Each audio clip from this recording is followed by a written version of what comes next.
Hi guys, welcome my YouTube channel. दोस्तों, आज हम सहायक समाज कल्याण अधिकारी की जो परीक्षा हुई थी, इसी के हम 20 प्रीवियस क्वेश्चन जो यूपीएससी आयोग द्वारा पूछे गए थे वे सॉल्व करेंगे। दोस्तों, आयोग एक बार जो क्वेश्चन पूछ लेता है ना, उसकी भी बार बार आने की संभावना होती है। ये हमारा आज का नेक्स्ट पहला सवाल। कालिदास की किस रचना में हिमालय को औषधि परस्त से उल्लेखित किया गया है? दोस्तों, कुमार संभव जो रचना है कालिदास की, इसमें हिमालय को औषधि परस्त से उल्लेखित किया गया है। जो कालिदास ने दोस्तों कालिदास के 3 नाटक हैं। कालिदास ने 3 नाटक लिखे हैं। उनमें 3 नाटक में दोस्तों मालविकाग्नि मित्रम, कुमार विक्रमावर्ष्यम और अभिज्ञान शाकुंतलम है। और इन्हीं के इन्होंने 4 काव्य लिखे हैं। इनके 4 काव्य हैं। पहला काव्य है इनका ऋतुसंहारम, रघुवंश, कुमार संभव और मेघदूत। ये इनके दोस्तों 4 काव्य हैं। आइए नेक्स्ट सवाल। निम्न दिए गए विकल्पों में से एविकारी शब्द है। तो दोस्तों एविकारी शब्द है यहाँ पर यहाँ पे एविकारी शब्द है। दोस्तों एविकारी शब्द किन्हें कहते हैं? जिन शब्दों का प्रयोग मूल रूप से होता है उन्हें एविकारी शब्द कहते हैं। जिनमें लिंग, वचन व कार्य के आधार पर कोई परिवर्तन नहीं होता, अर्थात जो शब्द हमेशा एक से रहते हैं, जिनमें कोई परिवर्तन नहीं होता, उन्हें ही एविकारी शब्द कहते हैं। जैसे दोस्तों एविकारी शब्द होते हैं आज, मैं, और, यहाँ, लेकिन, अगर, मगर, जैसा, तैसा, जब, कब। दोस्तों ये है एविकारी शब्द हैं। और हाँ दोस्तों, सभी प्रकार के अव्यय भी हैं एविकारी शब्द होते हैं। सभी प्रकार के अव्यय भी एविकारी शब्द होते हैं। नेक्स्ट,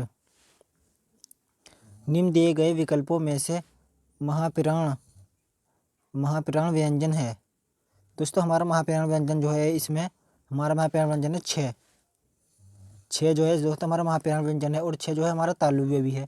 जैसे ये पहली सीरीज में, दूसरी सीरीज में आता है तालव्य होगा चे, छे, जे, झे, ने, ये तुम्हारे तालव्य हो गए। और दोस्तों ये इसके 6 ये अघोष भी है और 2 महाप्राण भी है। महाप्राण भी मतलब महाप्राण व्यंजन। महाप्राण किन्हें कहते हैं दोस्तों? जिन वर्णों का उच्चारण करते समय मुख से अधिक वायु बाहर निकले। जिन वर्णों का उच्चारण करते समय मुख से अधिक वायु बाहर निकले उन्हें महाप्राण व्यंजन कहते हैं। नेक्स्ट, दांत कटी रोटी होना मुहावरे का क्या अर्थ है? तो दोस्तों दांत कटी रोटी होना मुहावरे का अर्थ है पक्की दोस्ती होना। नेक्स्ट, व्याकरणिक दृष्टि से शब्दों को उनके प्रकार्य के आधार पर कितने वर्गों में बांटा गया है? दोस्तों ये बहुत महत्वपूर्ण सवाल है। व्याकरणिक दृष्टि से शब्दों को उनके व्याकरण के आधार पर कितने वर्गों में बांटा गया है? तो वो शब्द हैं 2 भागों में बांटा गया है। दोस्तों कौन कौन से 2 शब्द हैं जिन्हें 2 भागों में बांटा गया है? दोस्तों वह हैं विकारी और अविकारी। और दोस्तों व्याकरणिक दृष्टि से इन्हें आयोग ने यहाँ पर घुमा के प्रश्न पूछ लिया थोड़ा सा। इसमें रूप या प्रयोग, व्याकरणिक दृष्टि को रूप या प्रयोग के आधार पर भी कहते हैं। अतः रूप या प्रयोग के आधार पर या व्याकरणिक के आधार पर 2 प्रकार से बांटा गया है, विकारी और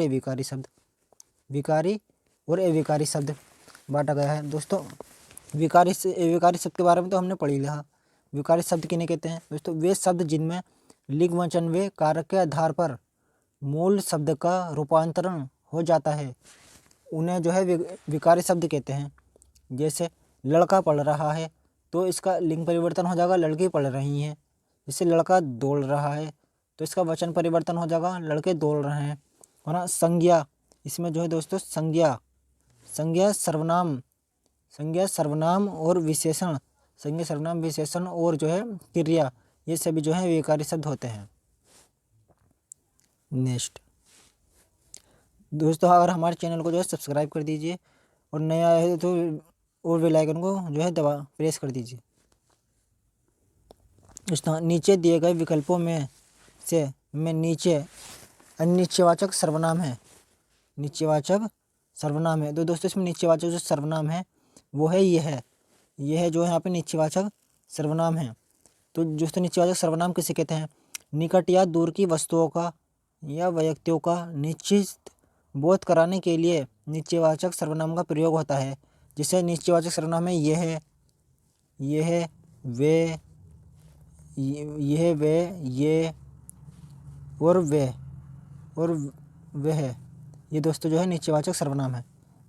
जैसे यह से बनता है यह पुस्तक मेरी है, नहीं, और मतलब निकट का हो गया, निकटवर्ती। अब जैसे वे से बनेगा वे तुम्हारा आदमी है, तो ये दूरवर्ती निश्चयवाचक सर्वनाम हो गया। नेक्स्ट, तो नए पत्ते के रचनाकार हैं। तो नए पत्ते के जो दोस्तों रचनाकार हैं वो हैं सूर्यकांत त्रिपाठी निराला। तो उस नए पत्ते के जो हमारे रचनाकार हैं सूर्यकांत त्रिपाठी निराला। और दोस्तों ये छायावाद के जो है 4 स्तंभ में से भी आते हैं सूर्यकांत त्रिपाठी निराला। तो छायावाद के 4 स्तंभ हैं। 4 स्तंभ में दोस्तों कौन कौन है? जैसे जयशंकर प्रसाद, और हमारे यही होगा दूसरे सूर्यकांत त्रिपाठी निराला, और सुमित्रा नंदन पंत और महादेवी वर्मा। इन्हें दोस्तों जो है छायावाद के 4 स्तंभ कहते हैं। दोस्तों सूर्यकांत त्रिपाठी निराला जो हैं इनकी रचनाएं भी हैं। जैसे अन्य इनकी रचना है अनामिका, परिमल, गीतिका, तुलसीदास जो है इनकी रचना भी हैं।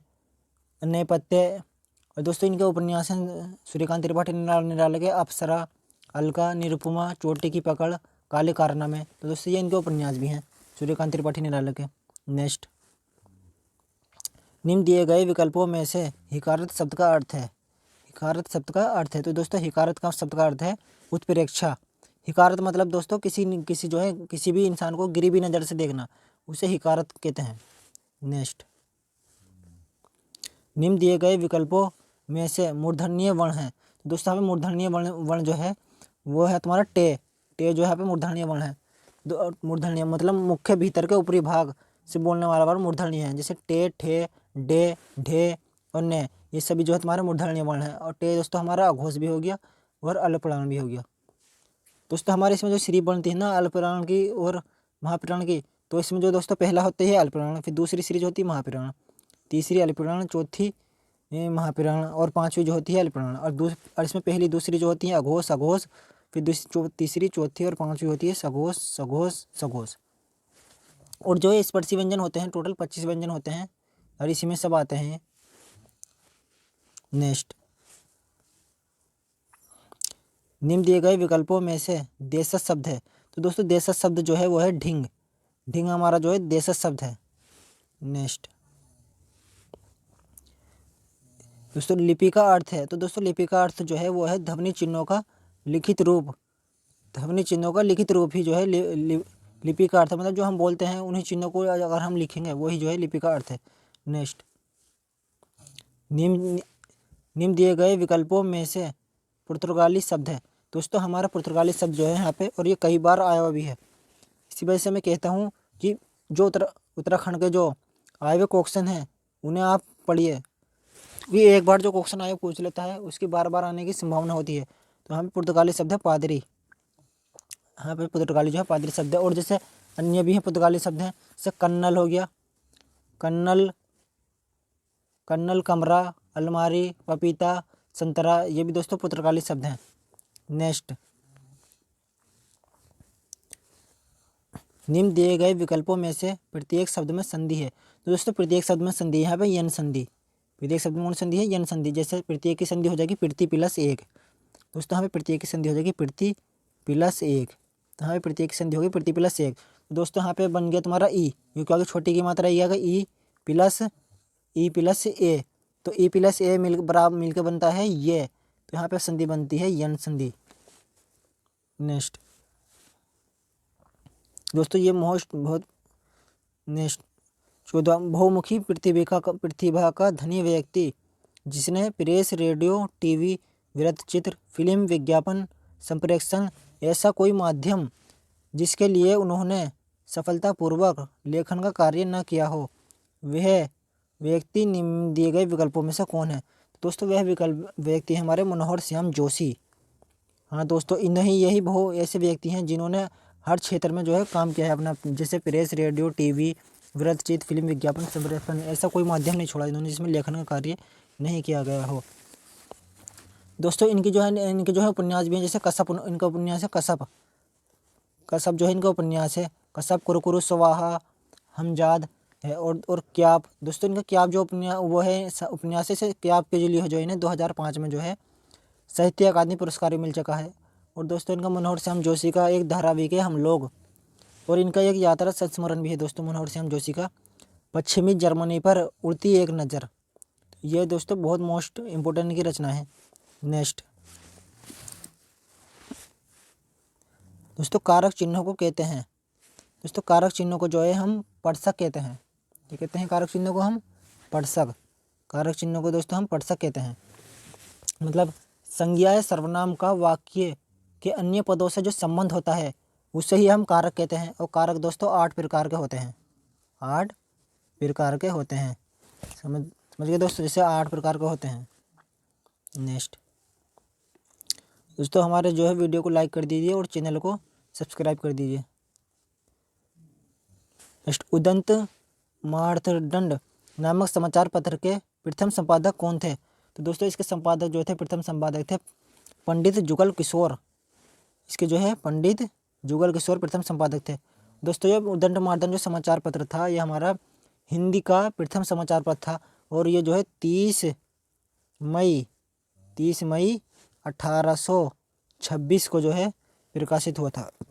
30 मई 1826 को प्रकाशित हुआ था। नेक्स्ट, सुमित्रा नंदन पंत को सम्मानित किया गया साहित्य अकादमी पुरस्कार से या भारतीय ज्ञानपीठ पुरस्कार से? तो दोस्तों इसका आंसर है दोनों से। सुमित्रा नंदन पंत को जो है साहित्य अकादमी पुरस्कार से भी और भारतीय ज्ञानपीठ पुरस्कार से भी सही कहेगा। इसका आंसर होगा सी। तो दोस्तों साहित्य अकादमी जो पुरस्कार मिला था सुमित्रा नंदन पंत को, इनकी जो एक रचना है कला और बूढ़ा चांद के लिए जो है इन्हें 1960 में साहित्य अकादमी पुरस्कार मिला।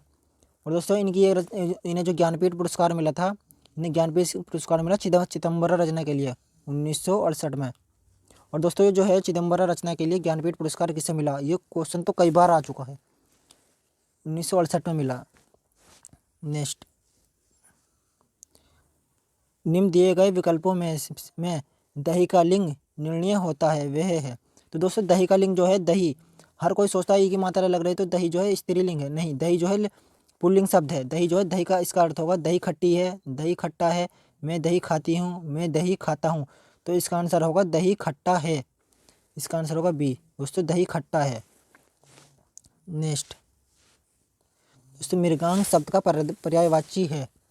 दोस्तों मृगांक, तो मृगांक का जो शब्द जो पर्यायवाची है दोस्तों चंद्रमा का पर्यायवाची है मृगांक। दोस्तों चंद्रमा के जैसे अन्य पर्यायवाची हैं सोम, सुधांशु, राकापति, द्विजराज, विधुसेन, सुधाकर, निशाकर, शशि, राकेश, हिमकर, कलाधर, इंदु, मृगांक। तो दोस्तों चंद्रमा के जो है पर्यायवाची हैं। नेक्स्ट, निम्न दिए गए विकल्पों में से खंडन का विलोम शब्द होगा? तो दोस्तों खंडन का विलोम शब्द होगा पहला एकीकरण, मंडन, विघटन, विस्फुटन। तो खंडन का विलोम शब्द होगा दोस्तों मंडन। मंडन जो है खंडन का विलोम शब्द होगा। दोस्तों हमारे चैनल को जो है सब्सक्राइब कर दीजिए और बेल आइकन को प्रेस कर दीजिए। बेल आइकन को जो है दोस्तों प्रेस कर दीजिए और लाइक कर दीजिए और शेयर करना ना भूलें। और दोस्तों आपके लिए कमेंट में एक सवाल है, तुलसीदास ने अपनी किस पुस्तक में मंदाकिनी को जो है सुरसरी की धारा कहा है? सुरसरी की धारा कहा है? इसका जवाब कमेंट में बता दीजिए और मिलते हैं नेक्स्ट वीडियो के साथ। धन्यवाद।